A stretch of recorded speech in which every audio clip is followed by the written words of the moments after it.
ሰላም ጤና ይስጥልን። ወቅታዊና ታማኝ መረጃዎችን በፍጥነት የሚያደርሳችሁ የፈጠነ ሚዲያ ነው። ዛሬ በዜና መጽሔታችን በትግራይ ክልል ለወራት ተቋርጦ የነበረው የመንግስት ሰራተኞች ደሞዝ እንዲከፈል ተወስኗል። የክልሉ ጊዜያዊ አስተዳደር ፕሬዝዳንት ሌተናል ጀነራል ታደሰ ወረደ አስቸኳይ መመሪያ አስተላልፈዋል። በአዲስ አበባ ቃቂ ቃሊቲ ክፍለ ከተማ ነጋዴዎች ከ30 ዓመታት በላይ የንግድ ስራ ሲያከናውኑ የቆዩ ነጋዴዎች በራሳቸው ወጪ የገነቡትን ሱቅ አስረክቡ መባላቸው ከፍተኛ ቅሬታን አስነስቷል። በአሜሪካ ዋሽንግተን ዲሲ የሚገኘው ሀርት ቱ ሀርት ፋውንዴሽን እጅግ ስኬታማ የሆነ የገቢ ማሰባሰቢያ መርሃ ግብር አካሂዷል። በህገ ወጥ የመሳሪያ ዝውውር ተከሶ በስር ላይ የነበረው ሸዊት ገብረ እግዚአብሔር በዋስትና መፈታቱን ተከትሎ ሸዊት የቀረበበት ክስ የፖለቲካ ተነሳሽነት ያለው ነው ሲል ክሱን አጣጥሏል። ፕሬዝዳንት ዶናልድ ትራምፕ ለሶስተኛው የስልጣን ዘመን መመረጥ አለብኝ የሚል ጥያቄ ማንሳታቸው በሀገሪቱ ህገ መንግስት ላይ ትልቅ ውዝግብ ቀስቅሷል። የኢራን የውጭ ጉዳይ ሚኒስተር የሆርሙዝ ሰርጥ ክፍት ነው የፈራችሁት እናንተ ናችሁ ሲሉ ትራምፕን ሞገቱ። ዝርዝር መረጃዎቹን የማቀርብላችሁ ቃል ኪዳን ሱባለው ነኝ። ላይክ፣ ሼር፣ ሰብስክራይብ በማድረግ ቤተሰብ ይሁኑ።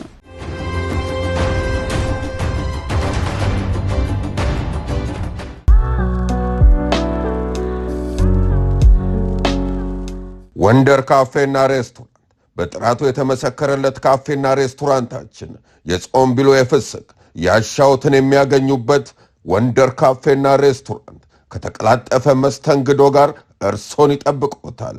ወንደር ካፌና ሬስቶራንት ይለያል። እውነትም ወንደር ክትፎ ቢሉ ጥብስ ሁሉን የሚያገኙበት በየአይነታችን እጆትን የሚያስቆረጥመን ነው። ወንደር ይለያል።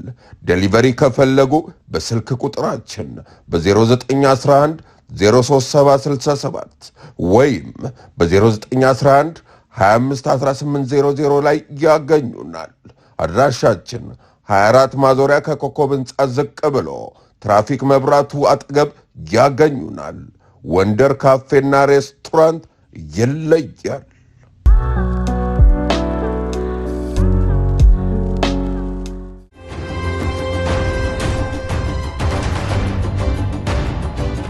በትግራይ ክልል የካቲት ወር ደሞዝ ከውስጥ ገቢ እንዲከፈል ተወሰነ። በክልሉ የወጣው መረጃ እንደሚያመለክተው የካቲት ወር ደሞዝ ከፌዴራል መንግስት በጀት እስኪላክ ድረስ ሳይጠበቅ ክልሉ ካለው የውስጥ ገቢ እንዲከፍል ተወስኗል። ፕሬዝዳንት ሌተናል ጀነራል ታደሰ ወረደ ባስተላለፉት መመሪያ በክልሉ ያሉ ሁሉም የመንግስት መስሪያ ቤቶች የስራ ማስኬጃ ወጪያቸውን ለጊዜው በማቆም ቅድሚያ ለሰራተኞች ደሞዝ እንዲሰጡ አዘዋል። ይህ ውሳኔ የተላለፈው ከፌዴራል መንግስት የሚላከው በጀት መዘግየቱ ምክንያት ሰራተኞች ለከፍተኛ ማህበራዊና ኢኮኖሚያዊ ችግር መጋለጣቸው መሆኑ ተገልጿል። በሌላ በኩል ወልዶ ትግራይ የተባለው የፖለቲካ ፓርቲ በበጀት አጠቃቀም ዙሪያ ከፌዴራል መንግስት ጋር መወያየቱን አስታውቋል። በውይይቱ ወቅት በጀቱ ለታለመለት ዓላማ ማለትም ለደሞዝና ለልማት ብቻ መዋሉን ለማረጋገጥ ስጋቶች መነሳታቸውን ተጠቁመዋል። በተለይም ለሰራተኞች የሚከፈለው ደሞዝ በቀጥታ በእያንዳንዱ ሰራተኞች የባንክ አካውንት በኩል የሚገባበት ስርዓት ለመዘርጋት ከፌዴራል መንግስት ጋር ንግግር መደረጉን ፓርቲው ገልጿል። ይህም ግልጽነትን ለመፍጠር በጀቱ ለሌላ ተግባር እንዳይውል ለማድረግ መሆኑ ተነግሯል። ይህ የደሞዝ ክፍያ መጀመር በክልል ውስጥ ለሚገኙ በብዙ ሺህ የሚቆጠሩ ሰራተኞች ትልቅ እፎይታ እንደሚሰጥ ይጠበቃል።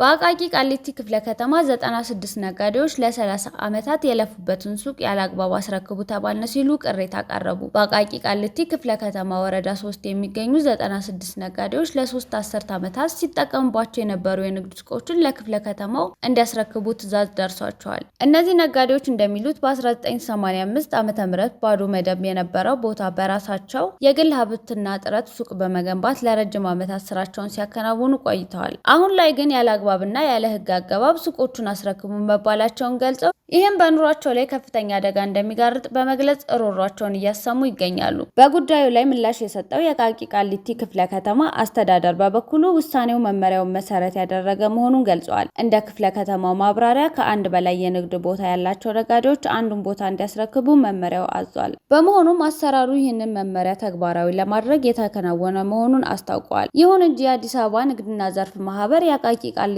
ቅርንጫፍ ጽህፈት ቤት በውሳኔው ላይ ተቃውሞ አቅርቧል። ማህበሩ ውሳኔው ትክክል አይደለም ሲል የገለጸ ሲሆን ነጋዴዎች ለዘመናት የለፉበትን የገነቡትን ንብረት በዚህ መልኩ እንዲያስረክቡ መደረጉ ህጋዊ መሰረት የለውም የሚል አቋም ይዟል።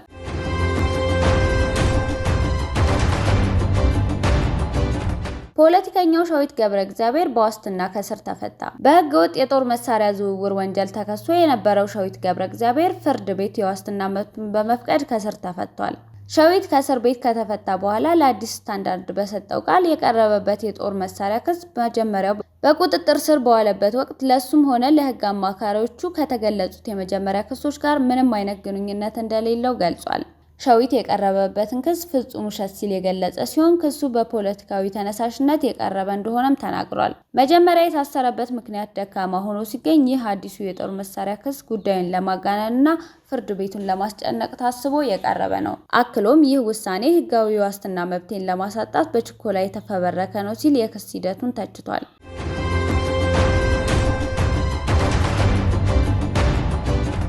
ዶናልድ ትራምፕ የሶስተኛ ዙር የስልጣን ዘመንን ጠየቁ። ዶናልድ ትራምፕ በኤክስ ገጻቸው ባጋሩት ጽሑፍ የ2020 ምርጫ ተሰርቆብኛል በሚል ለዚያ ካሳ ይሆን ዘንድ ሶስተኛ የስልጣን ዘመን ሊሰጣቸው እንደሚገባ ገልጸዋል። ትራምፕ ምርጫው መጭበርበሩን ደጋግመው ቢገልጹም የአሜሪካ ፍርድ ቤቶችና የፍትህ ሚኒስቴር ግን ምንም አይነት ተጨባጭ ማስረጃ እንዳልተገኘ በተደጋጋሚ ማሳወቃቸው ይታወሳል። ይህ የትራምፕ ጥያቄ በአሜሪካ ህገ መንግስት 22ኛው ማሻሻያ ላይ ቀጥተኛ ፈተና ደቅኗል። በዚሁ ህገ መንግስታዊ ድንጋጌ መሰረት ማንኛውም የአሜሪካ ፕሬዝዳንት ከሁለት የስልጣን ዘመን በላይ ማገልገል አይችልም። ይህ አቋም የአሜሪካን የዲሞክራሲ ስርዓትና የህግ የበላይነት ገደብ የሚፈታተን መሆኑን የፖለቲካ ተንታኞች እየገለጹ ይገኛሉ።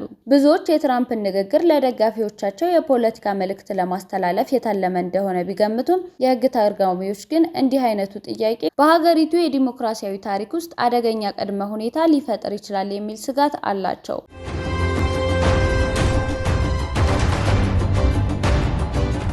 የኢራን የውጭ ጉዳይ ሚኒስተር ለትራምፕ ምላሽ ሰጡ።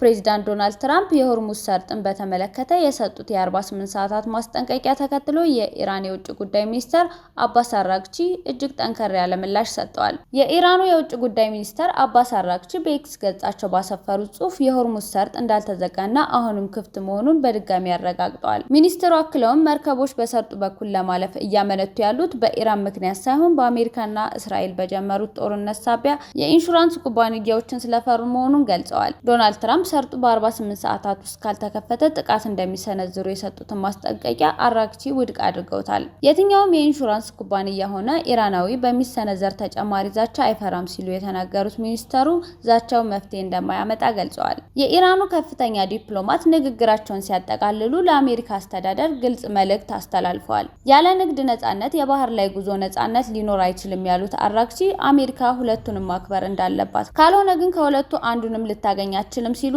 አስጠንቅቀዋል።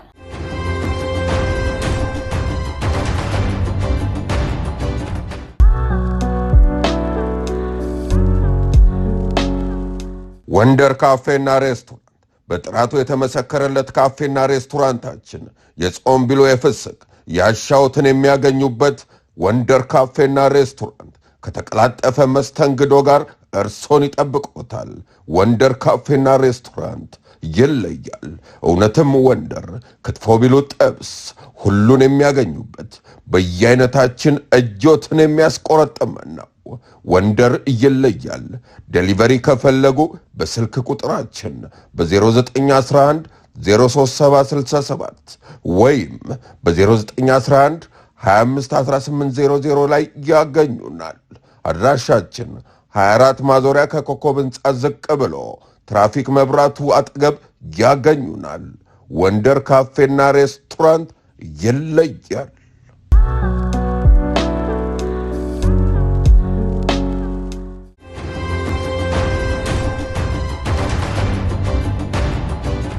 ያቀረብናቸው መረጃዎች እነዚህን ይመስሉ ነበር። ቻናላችንን ሰብስክራይብ በማድረግ ሁልጊዜ ፈጣን መረጃዎችን ያገኙ።